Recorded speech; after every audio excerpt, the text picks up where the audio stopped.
You are tuned into my weekly talk radio TV show called Take My Advice. I'm not using it. Get balanced and get happy with Dr. Marissa.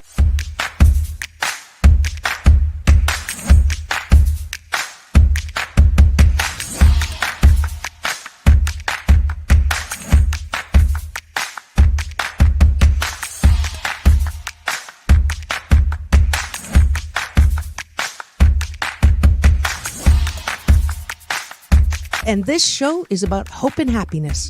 So there's no gossip, no scandal. Instead, I want you to focus on your own reality show and how you can be happy 88% of the time. So I have shows and topics.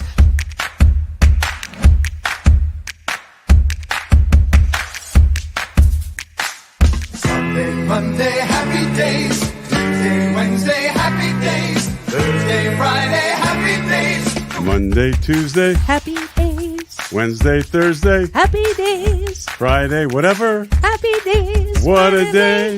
Na, na, na, na, na, na. I love you. I love you too. Best known as the mom from Happy Days, and she is a delightful 89-year young Marion Ross to my studio. Welcome, welcome, welcome. Dr. Marissa, this is such a treat for me. Oh. My goodness, you're a wonderment.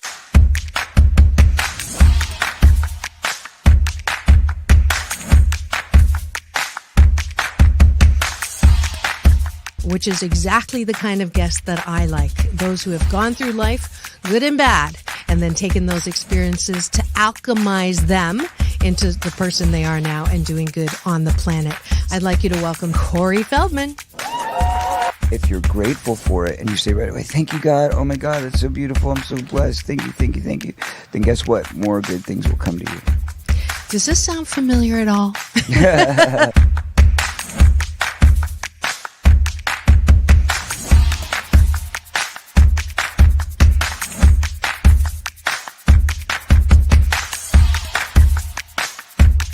She's back again to mark my Cancer Awareness and Prevention Month show. Please welcome Fran Drescher. Hi, Fran. On and supporting cancer schmance. I really appreciate it. So what would you say are some of the biggest myths, Fran, that people have about cancer? Well, I would say that they think that there's a cure for it. Okay. Instead of a cause for it.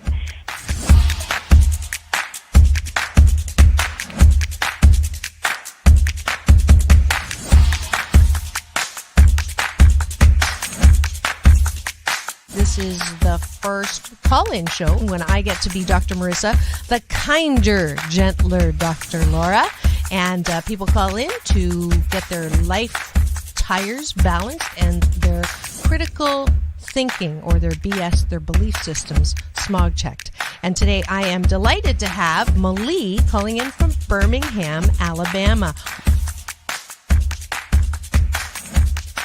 We could go 90 days and end up having terrible sex. And then you say, well, the relationship's not all about sex. Well, if I'm not getting great sex from you, then I'm going to get it from somebody else.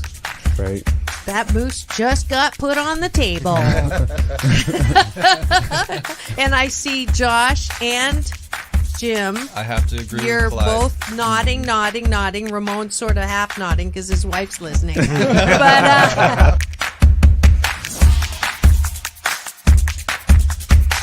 I understood what was going to happen if Muhammad Ali's youngest daughter, made public that I was going to become a boxer. So I wanted to make sure this was the path that I wanted to go down. You are absolutely fabulous, beautiful inside and out. And I'm giving you Dr. Marissa's Beneficial Presence on the Planet Award today. Thank you.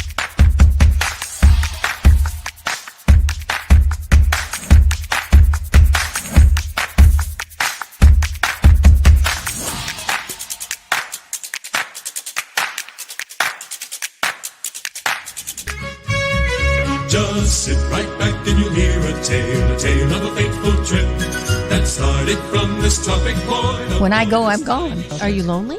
No. Nah, I knew that was going to be But the I answer. surround myself with people. I mean, I'm always the one cooking for things. Or I'm always the one that decorates first and come to my house. All the orphans that have no place. I'm going to have no place to go, so I can come over. Come on over.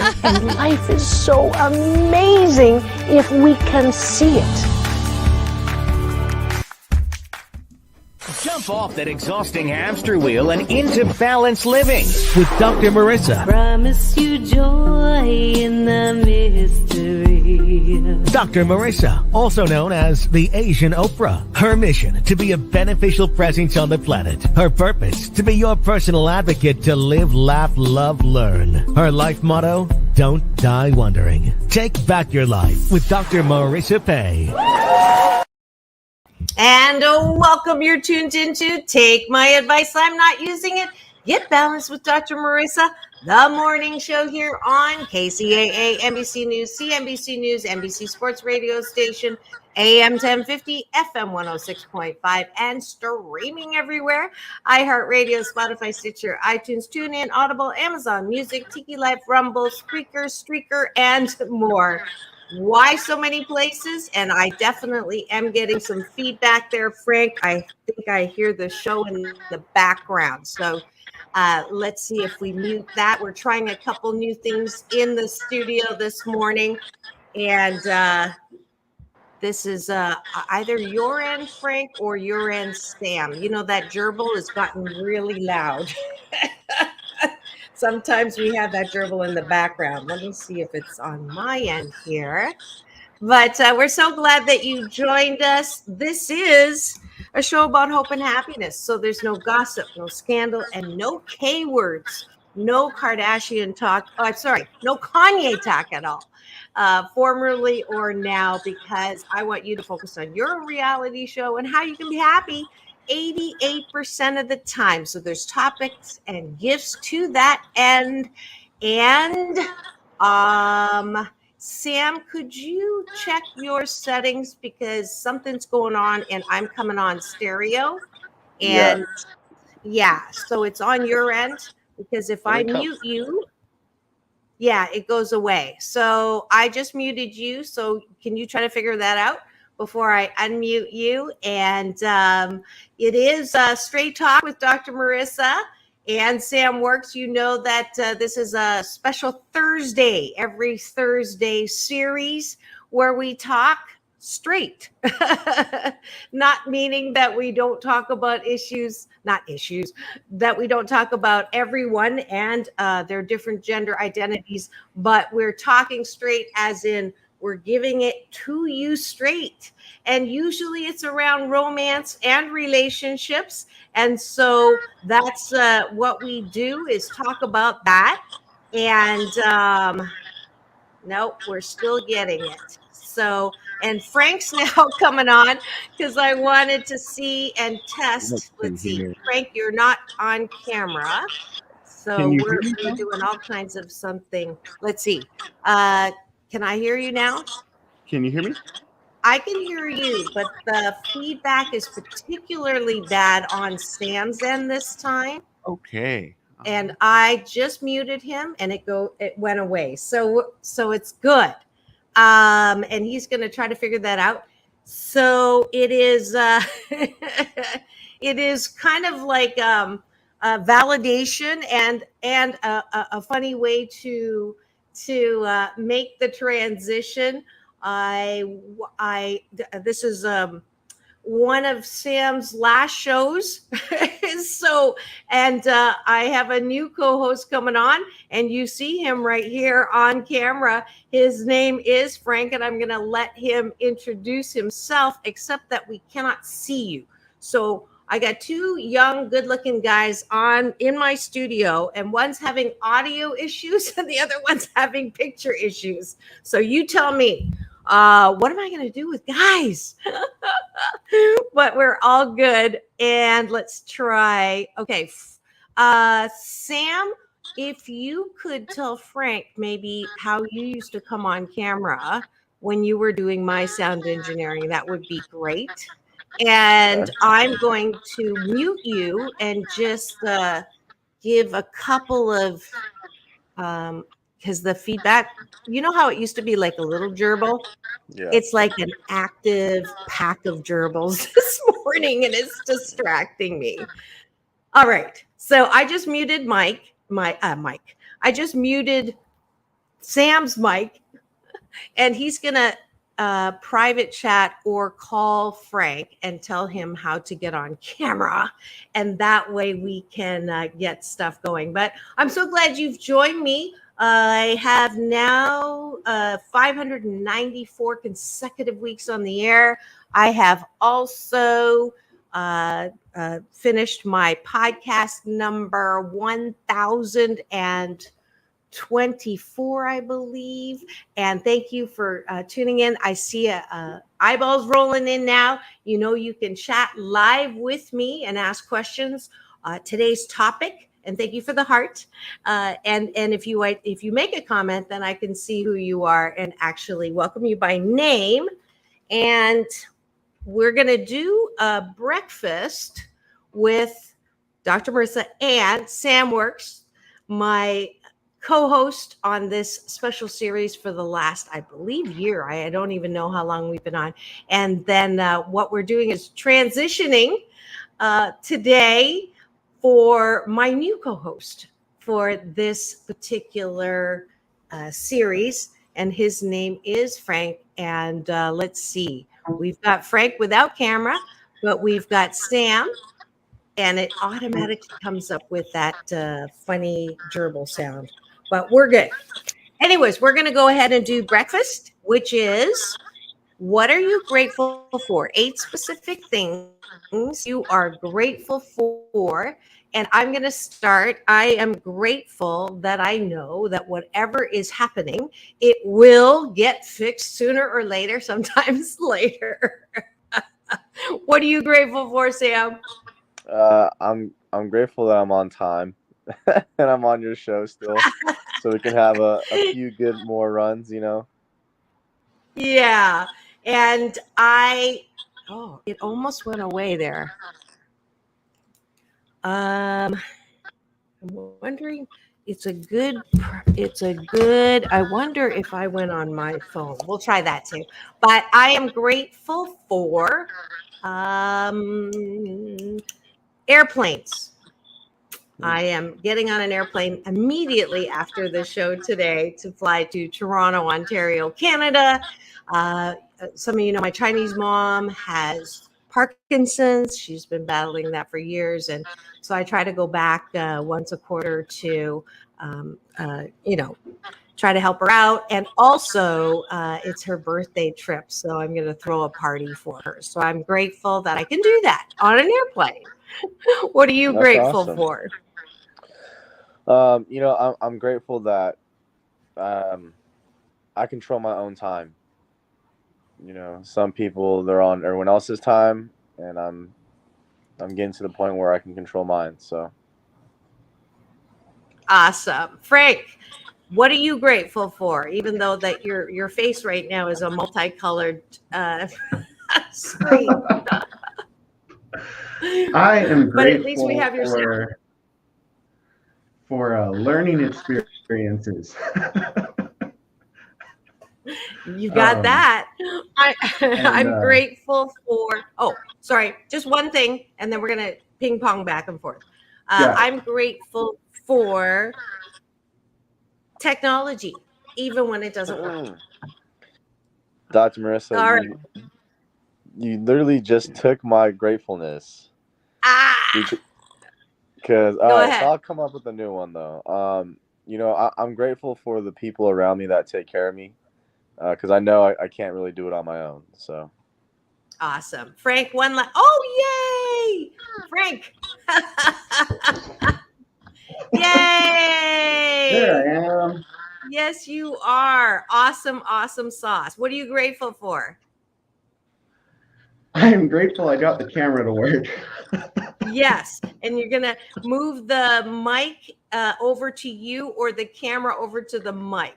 Perfect. Thank you for bearing with us this morning. We are doing a transition here, and we are on the job training for Frank to take over Sam's position here, and he's doing like twice the work.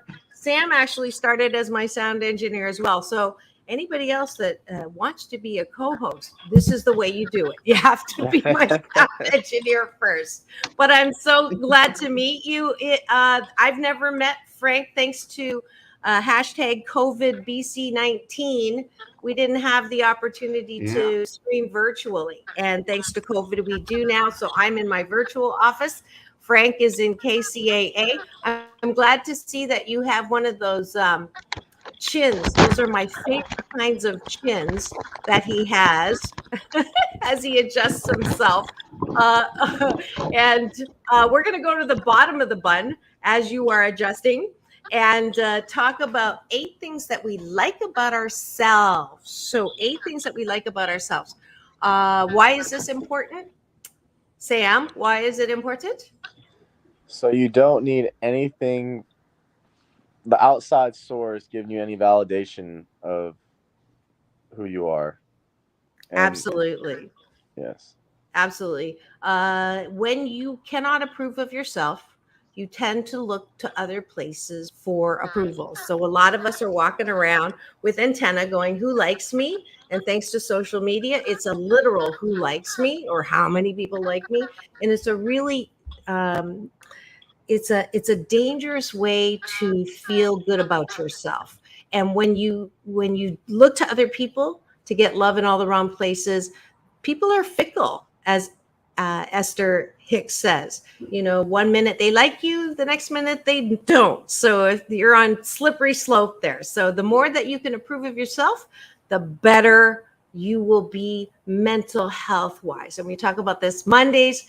If you haven't tuned in to Monday Mental Health Matters, then please do. And if you'd like to have a free coaching session on Mondays, I have a couple lined up already, but just go to drmarissa.life and say Mental Health Matters Mondays, and you'll get a free happiness coaching session then. All right. What do I like about myself? I am stylish. What do you like about yourself, Frank? I like that I am good at troubleshooting. Yes, you are. Sam? See what I did there. Oh, hold on 1 second. I got to unmute Sam. Go. I appreciate that I'm always trying to grow every day. I appreciate that I am observant. Frank? I appreciate that I am. Oh man, it's harder than it seems watching the show. He's been doing them in the chat, and so there you go. I appreciate that I am kind. Yes, you are. Sam? Am I still muted? Nope. Okay, cool. I appreciate, enjoy the fact that I can go out there and be social. On top of that, if I can add another one, that I know how to dance. Y'all see me and Dr. Marissa dance, and it's a good time. So awesome. I DJ'd sorry. He's doing double duty right now. Here, I'm going to mute you. Go ahead. You can do your studio business in the background here. I appreciate that I am funny, and laughter's my favorite sound on the planet. So that works. Sam, last one. I appreciate that, I believe in something, and honestly, I believe in God. That's what I was really trying to be specific. Okay. But I was trying to be vague, so other people can partake in that, believing in something. Awesome. And Frank, one last one. What do you appreciate about yourself? I appreciate that I am creative. Perfect. And that's it, folks. That is Breakfast with Dr. Marissa on Straight Talk with Dr. Marissa and Sam Works. And Frank Perolo. Perfect. Thank you so much.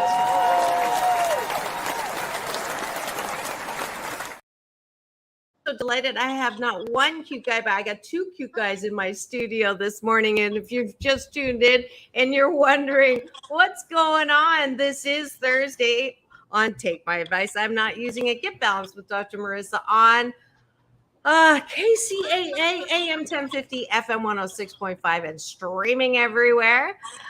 The station that leaves no listener behind, home to the Asian Oprah. And we're so glad that you just joined us for breakfast. And now we're going to jump into the topic for the day. And I got to pick it today. And it is you tell me that you love me. I can't believe it's true. Breaking up is hard to do. It's not exactly like that, but I had to shorten it. Otherwise, I'd be thinking the entire show. But we are talking about breakups, breaking up. Is there a best way to break up? Is there a best way to say it's not you, it's me? Or is it just going to be messy every single time because that's the way breakups are? So that's the topic for today. If you have an opinion about it, or you have a question about it, or if you're currently going through a breakup, then please do message in. Some of you have my number and you text in responses, or you can go to drmarissa.life or any of my socials, Doc Balance on Instagram, Dr. Marissa everywhere else. So breaking up. Let's see. I just gave the topic, so we'll let Sam first before he, as he is ramping down as co-host, and as Frank is ramping up for this series. You take it away on what is your opinion about breakups? So it depends on the circumstance. Obviously, if one person wants to stay and the other person doesn't, no matter how you try to break it down, it's going to be ugly, especially if one person doesn't see it coming. I want to say I had all the scenarios you can not ask for when it comes to, like, I wasn't ready, I didn't want to, or she wasn't ready, she didn't want to. And I had the best scenarios where, it lingered for a while in our relationship to the point where it's like, okay, we both understand that we shouldn't be together at the moment, so let's break up, and it's okay. I have girls that I've broken up with that we're still friends, and I have girls that I broke up with that we hope not to see each other in the future. So it just depends on the circumstances. No matter how nicely you kill someone, like, they're still dead, you know what I mean? So it's a tricky one, but definitely if you try to, honestly, don't make it personal. That's the real thing. Like, that whole cliche, it's not you, it's me, yada, yada, yada. There's a reason why that's a cliche, right? Because that's the best way to put it. Because if you attack someone personally during a breakup, then you never know. You might catch your clothes on fire. You might get your car keyed. I heard stories left and right with my friends having that done to them, and it's a nightmare that you don't want to be in. So. Wow. Okay. Frank's been nodding, so he's agreeing with you. Let's see. What's your story, Frank? Oh, did I have you? I'm sorry. Go ahead. Sorry, I just muted you by accident. You're Can you hear on. me now? Good. You're on. Nope. I didn't touch you there. Now you're muted. Go ahead, unmute. There we go. There we go. So I agree with Sam for the most part, but I don't necessarily agree that it always has to. It can go pretty well, and a good example of that is I have DJ'd the weddings of two of my exes, which is really awkward, but also. Wait. What was that it's an word example. that It you doesn't have used, to be a Frank? bitter breakup. Frank, what was DJ'd. the word you used? Oh, you DJ'd. I thought you said I deeded or I deaded. I'm like, No, no, no. okay. You No, DJ'd at 2 of your ex's weddings. Wow, that's yeah. impressive. That you're taking the either you're taking the you can be best friends with your exes to the extreme, or you really wanted the money. Well, they all got discounts or free. Okay, well then it's definitely the One first of them one. I was really happy for. One of them I was really happy for because I broke up with her and I kind of felt bad about it. She didn't do anything wrong. I just wasn't feeling it. And so I was really happy that she had found someone. So I was like, awesome. The other one, she kind of broke up when this was a high school girlfriend. Like, well, it was right after high school. So it wasn't, we were young and everything. And it wasn't a very long relationship, but, it just still kind of stung a little bit that she had the audacity to ask me to DJ her wedding when she broke up with me. But I still did it and it was still fun. And then, of course, my other ex, the one that really was at the wedding, a guest. So it can be awkward, but it doesn't have to be bitter. I feel like the longer the relationship lasts, the more likely it is to become bitter because it's such a shakeup in your life and you were so invested in each other, and then it's gone all of a sudden. But I don't think it has to be bitter or the situation, depending on the circumstances as well. If someone cheated on you, like, I don't really want to be your friend. But if it just didn't work out, you didn't click the way you initially thought you would, then I think you can be friends and it doesn't have to be an issue. I think that's a great point. The circumstances, definitely. And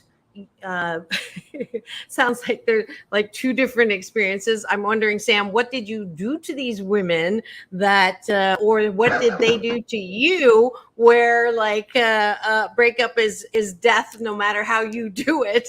But I definitely will say that the expectation of one person, if you remember my I don't know if you've heard my pregnancy model of relationships yet, Frank. I know Sam has heard it several times. It's in my book, 8 Ways to Happiness from Wherever You Are, which is over my head on that side. And normally in the first trimester, many of us, if not all, if you have that butterfly feeling, if you have that, that falling for you feeling, you tend to make promises that you cannot keep. I'll love you forever. You're the best thing that's ever happened to me. I'll do anything for you. I will always be there for you.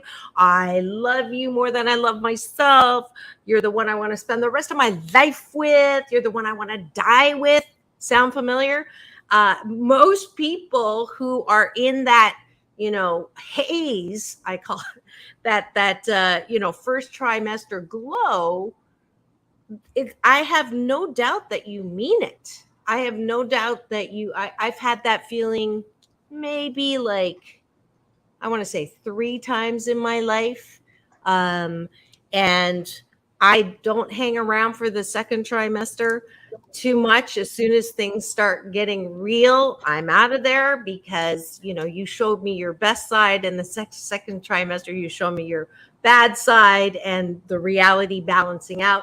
But because I'm a recovering perfectionist, when I wasn't recovering, I don't want anything bad about you. I only want the good stuff. And if you go back on any of your promises, then I'm out of there. So if the expectation is that you're going to keep all those promises that you made, not thinking or not understanding that the first trimester is followed by the reality of that person, then yes, the breakup is going to be bad, right? Because you have that expectation and you promised, and how could you do this? And so for sure. And I want to just go on something that Frank said. When that one ex-girlfriend, I just wasn't feeling it anymore. And that, I think, is a very important point to admit to yourself, as how much do feelings matter? Because feelings change, right? And what is the baseline feeling you need to have to stay in a relationship? So that's another side topic that I think it would be interesting to address. And if you've just tuned in and you're wondering what's going on in studio today, Dr. Marissa has two cute guys instead of one. We are on Thursday, ramping up into the weekend, so I get to play a little more today, and that's why I have co-host Sam Works, who's my long. When did we start this series, Sam? Hold on, let me get this. I want to say it was like in March. Yeah. So we're like half a year, March, April. Well, 2/3 of it. We're into our third trimester. How's that? We made it. We made it.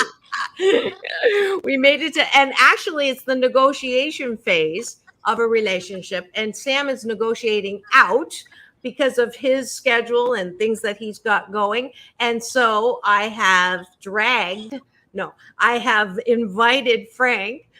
You all know him as my new sound engineer, and Sam was my old sound engineer, became co-host, and now Frank is following in his footsteps. So I want to officially welcome Frank. Here's your applause.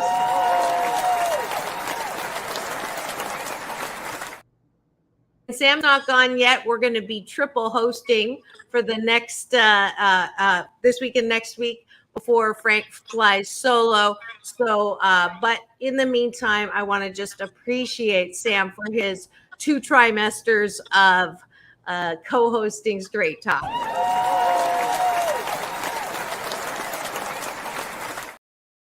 It's been fun. It's been real, but it hasn't been real fun. Just kidding. How's that for a breakup phase? That's pretty good. I like it. But we're talking about breakups. We're talking about, is there a best way to break up? That is the topic. So you are listening to KCAA, NBC News Radio, AM 1050, FM 106.5, streaming everywhere. Please do free subscribe on my YouTube TV channel. That way you will get an alert every weekday morning to tune in to the show about hope and happiness and these wonderful, fun series that I get to create as the producer, and it's my show. So there you go. And let's see, whose turn is it? Who wants to jump in on the next? Sam wants to do. Here we go. Dr. Marissa, we talked about our experiences, but what about your experiences when it came to breakups? Busted. Here we go. So I'm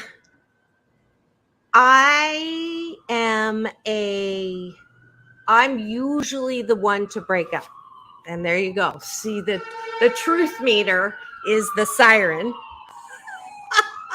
I get a feeling, and the reason why I picked up on your comment, Frank, is I definitely have, I don't know if it's a problem, but I remember before I got married and I was a serial dater, and I would have a feeling, and then I would go on maybe 3 dates and I'd lose the feeling.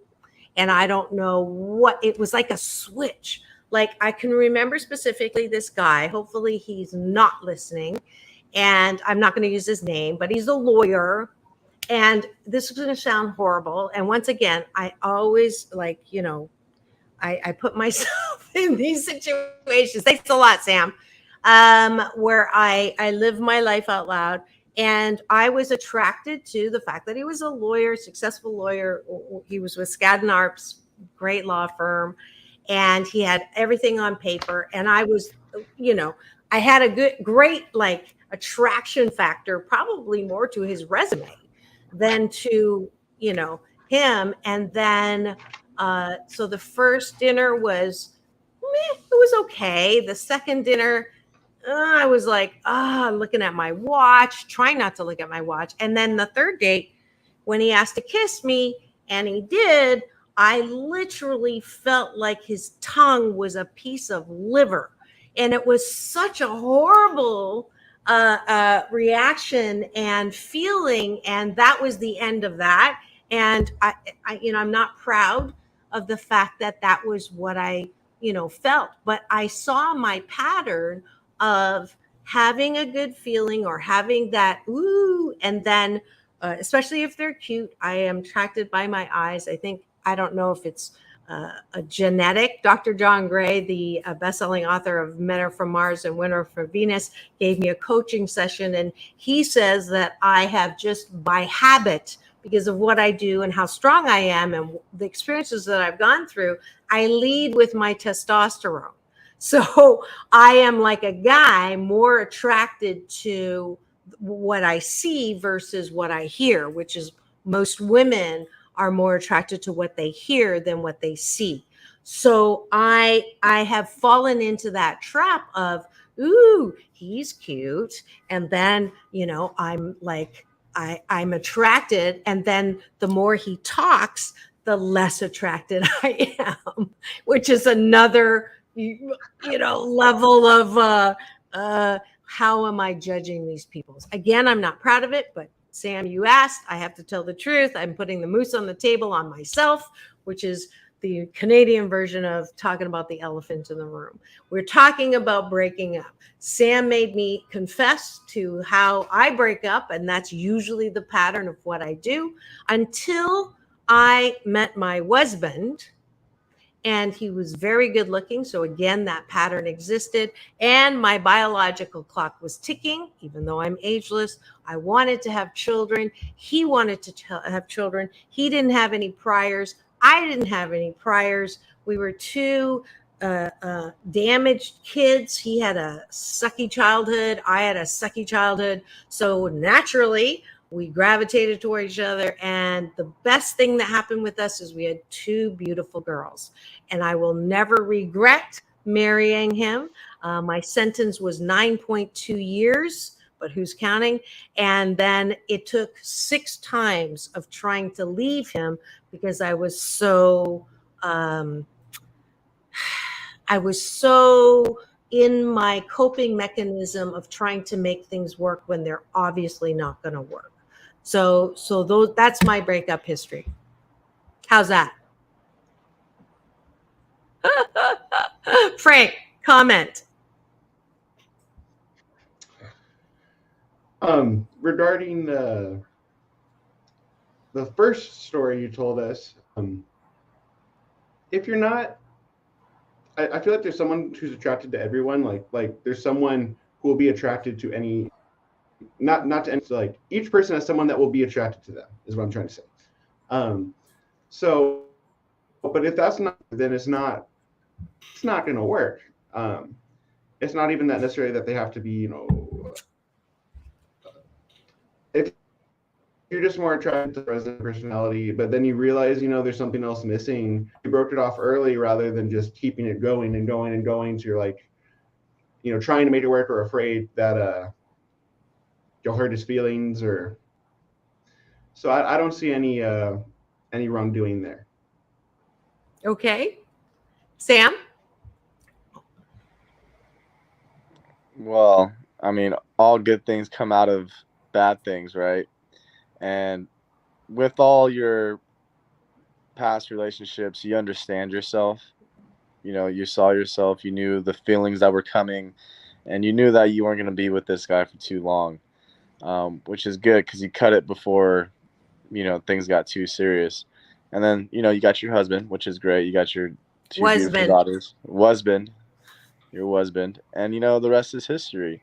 I think, some people, I don't want to,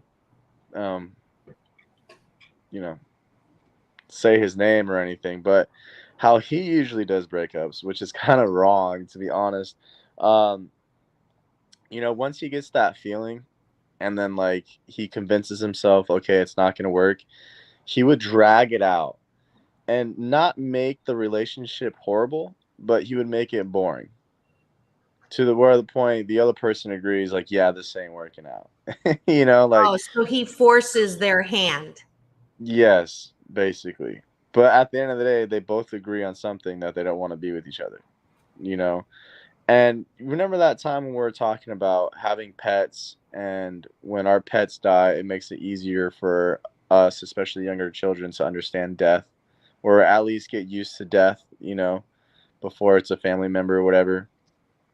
Um, Going through breakups is kind of like the same scenario before you meet the one, before you fall in love with the one that you want to be with, and it breaks your heart, right? Because if the first person you ever dated you fall in love with, and then they break up with you, you're shattered. But the more people you go out with, which is also a bad thing, because there's a balance to that, right? If you date 200 people in your life, well, then you can just say, oh, I don't want to, you messed up once, I'm gone. Like, it's easier for you to let go. But at the same time, if you only dated one person and you guys break up, it's one of the hardest things to get over. You know, so there's that fine line of understanding and getting used to, like, the feeling of, okay, this person doesn't want to be with me anymore. You know. Yeah. Yeah, you got a finger on that one. Somebody just gave you the thumbs up, not that finger, but this finger. So yeah, I oops, I'm muting myself here. That gerbil is particularly active today. I do actually have, since we're in the second half of the show, a solution. But before I do that, I want to be honest that both of you have said there's really nothing wrong with the way I'm doing it because I'm not dragging it out. However, I will tell on myself is that I think I'm on the other spectrum where I break up too early. That my inability to allow people to be imperfect is a reflection on me, and I'm trying to work on it, and it is one of the most difficult things I've ever had to do, because I have had marriage and I do everything once, marriage, divorce, and so now I have also healed enough to know who I am and know what I like, and I'm spoiling myself.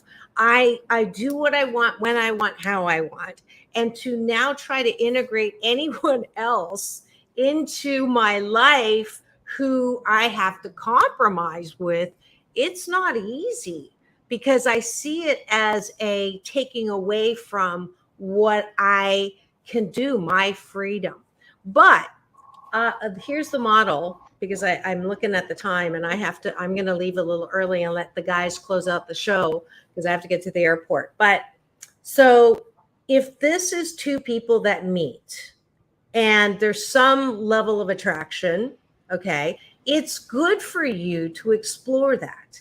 And as long as you are here and you come to the middle and you're meeting that person in the middle and it's a match. So you match here or you're here, right? So you're coming at, you match. There's a connection physically, mentally, emotionally, all of that. Then stay. But when there is a mismatch, and I think people are totally nuts to expect two people for the rest of their life to be here, because people change. Lord help us if neither of you change, right? You change, you have different likes, dislikes, you grow and expand.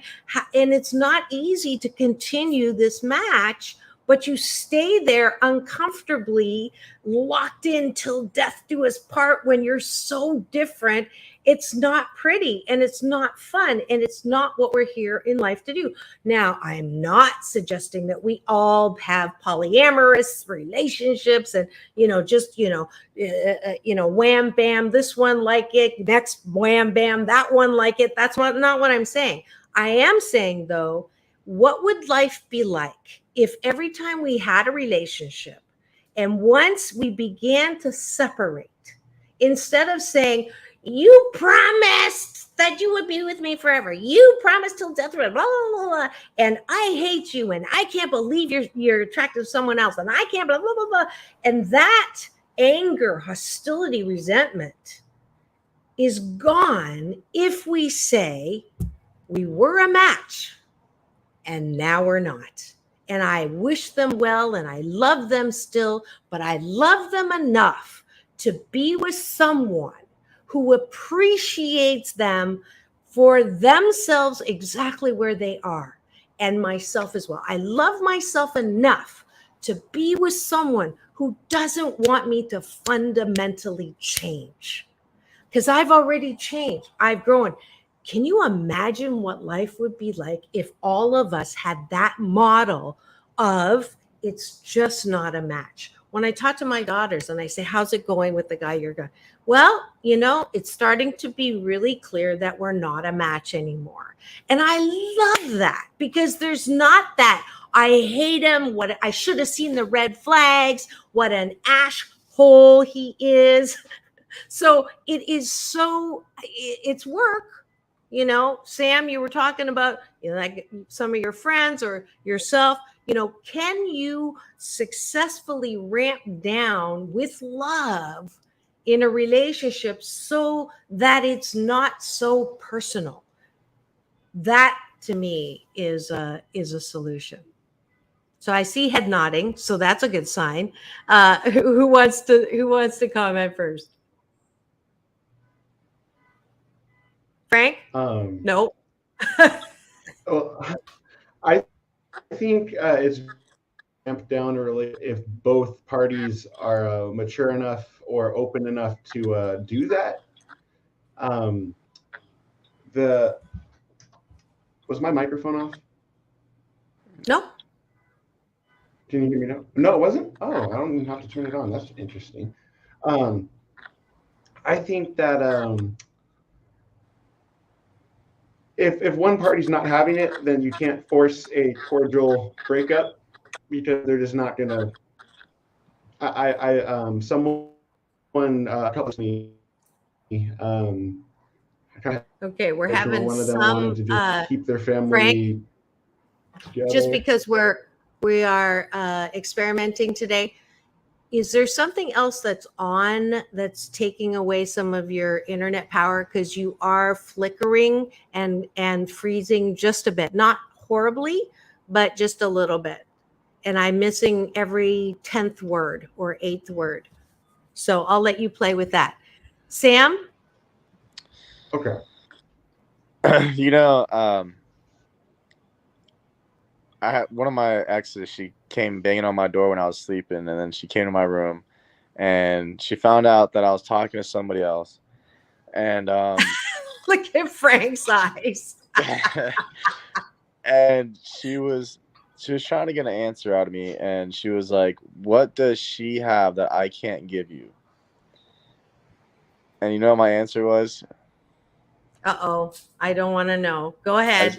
I said, "A fresh start."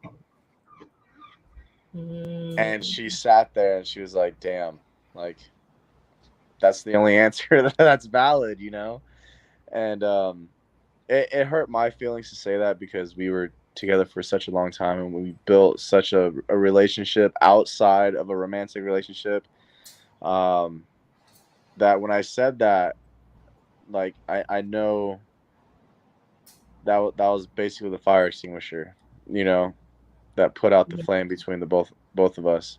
And like, it hurt me to do that, but at the same time, like, I wanted to find out if anyone else could make me feel the way she made me feel. And I guess you can say we never talked ever since. Yeah. It broke her heart. And this is the thing, like you were talking about the first one as well.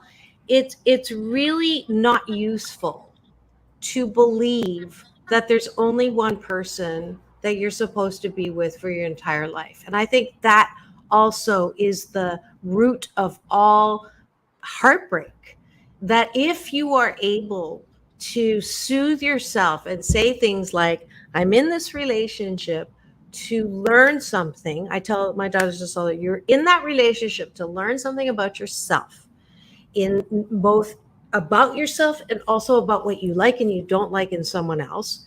That's why you're in the relationship. Or you're in the relationship for not forever, but for a long chapter in your book of romance. So for me, that book of romance is not like Jerry Maguire, Cinderella, Snow White, one prince, one completer, right? One closer. That's not the way we are built.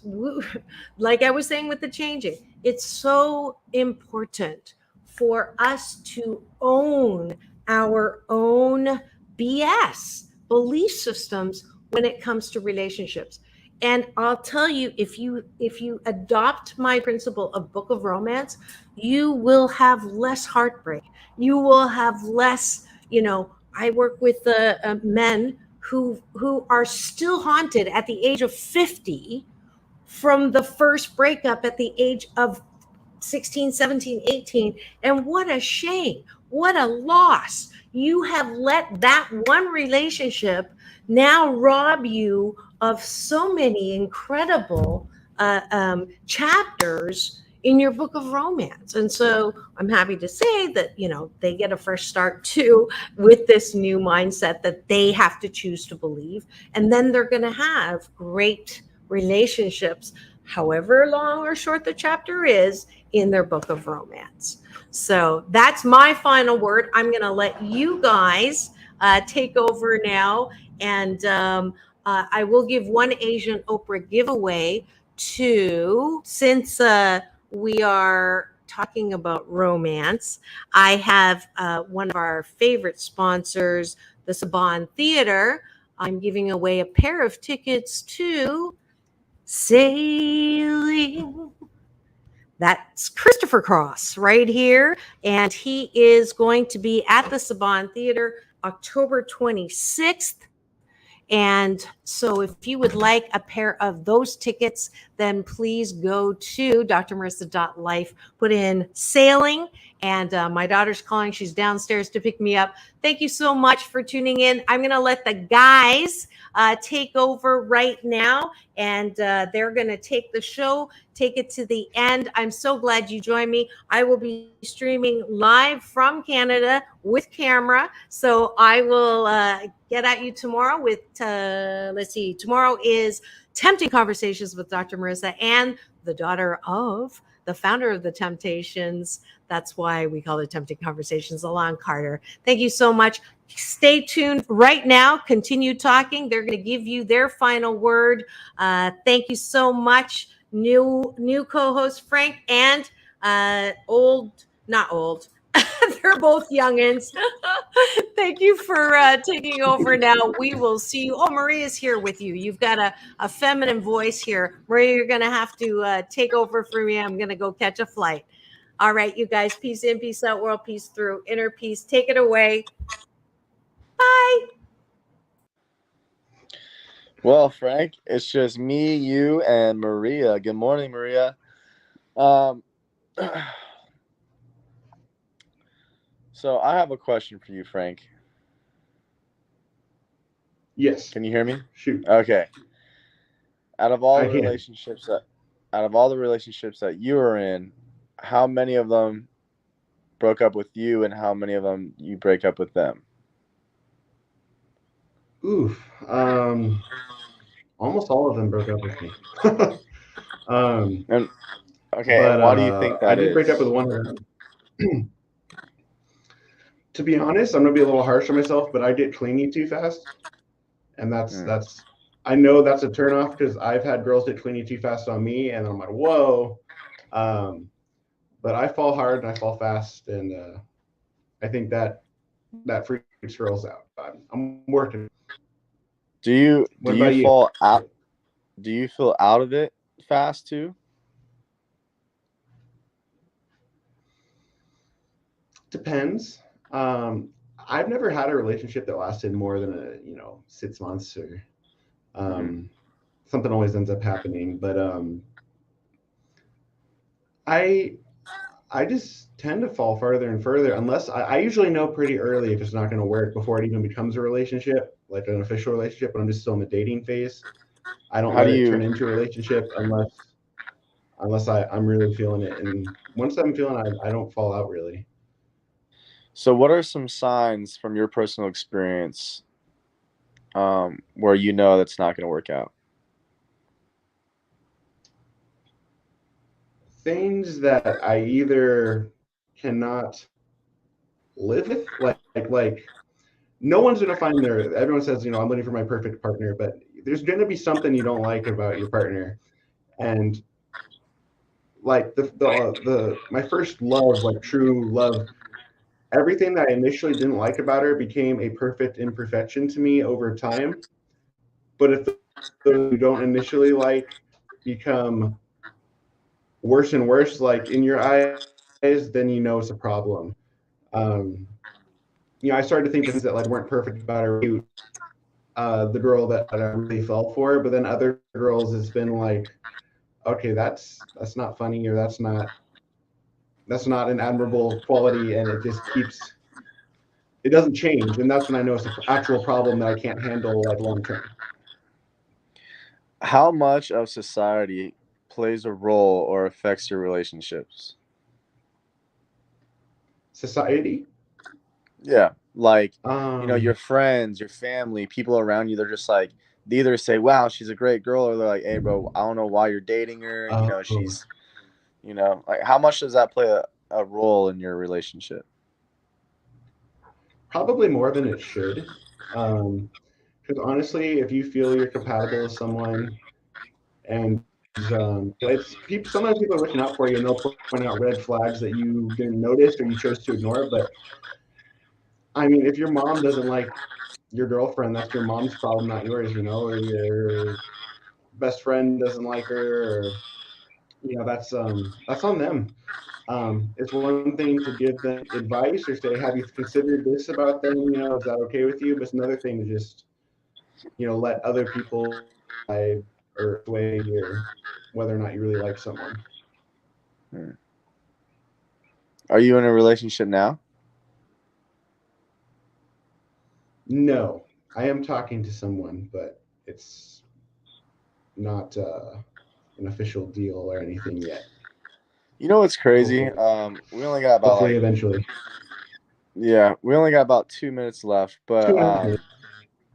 in today's society, people they go on dates, just consistently dates, dates, dates, dates, but they never ask out the person anymore. They're not like, "Hey, would you want to be my girlfriend?" It's just like they keep going on They dates hang until out. yeah, and until they're just like, "Yeah, I mean, we've been dating." But then there's like, where did that start? Where did that happen to where it's like, okay, we made a decision to be together. You can't back out now. Like now we're officially dating. Like there is that like a subconscious agreement that you make with somebody, or is it just every time you go on dates, it just solidifies the relationship?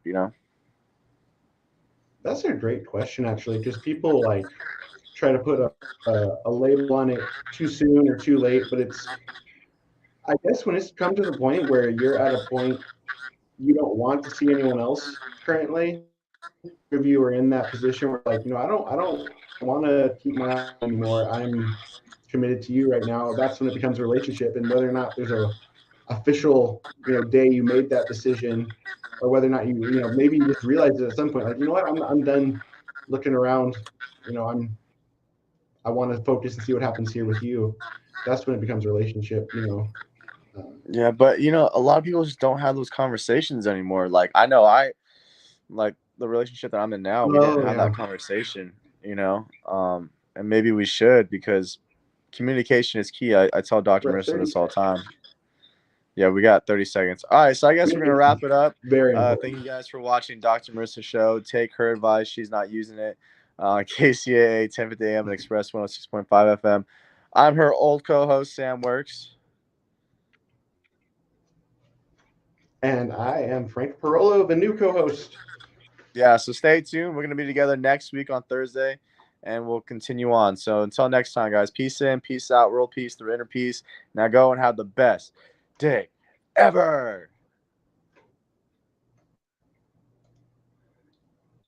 And I dropped the there. Here it is. Bye.